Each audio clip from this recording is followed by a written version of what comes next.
Olá pessoal, aqui é o Neymesiá e eu vou falar um pouquinho sobre como motivar o paciente a voltar a fazer as atividades que ele deixou de fazer por conta das dores.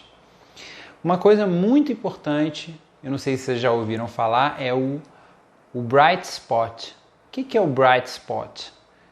É como se fosse um ponto luminoso, como se fosse uma luz no fim do túnel. E quase todo paciente tem um bright spot.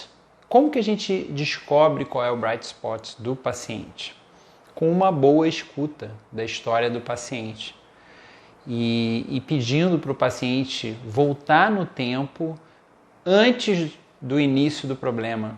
Geralmente, antes do início do problema, em algum momento esse paciente ele se movimentava de forma confiante no seu corpo, ele fazia as atividades que ele gostava de fazer, que ele escolhia fazer e que de repente após a dor ele foi deixando de fazer. Então, para que o paciente tenha motivação para enfrentar melhor o problema, nada melhor do que evocar esse bright spot.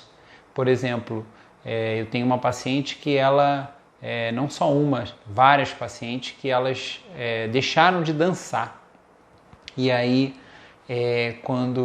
durante a conversa, durante a anamnese, eu descobri que era algo super prazeroso para elas. E quando elas voltaram a dançar, isso ajudou demais. Muito provavelmente a reativar a farmácia natural que todos temos, né? Quando ela começou a se soltar, fazer algo que ela costumava fazer, um movimento que fazia bem ao corpo e à alma, né? E então, essa é uma dica importante.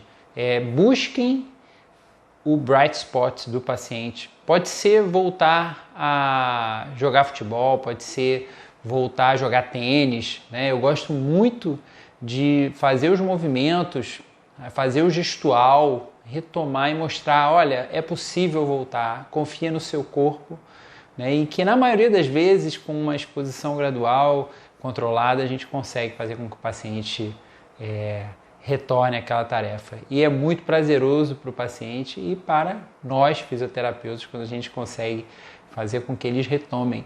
Se eles retomam, se eles conseguem fazer as atividades que em determinado momento, né, eles faziam e não pensavam que tinham coluna, por exemplo, quando a gente expõe o paciente a essa atividade, é uma motivação completamente diferente de, por exemplo, simplesmente fazer um exercício de força ou um exercício de resistência, né? Se tem a função que tem um significado especial para o paciente e que já tem uma série de memórias muito interessantes sobre momentos da vida que foram muito prazerosos quando o paciente praticava aquela atividade, né? Por que não evocar isso? Isso gera uma motivação realmente sem tamanho para que a incapacidade dos nossos pacientes sejam diminuída.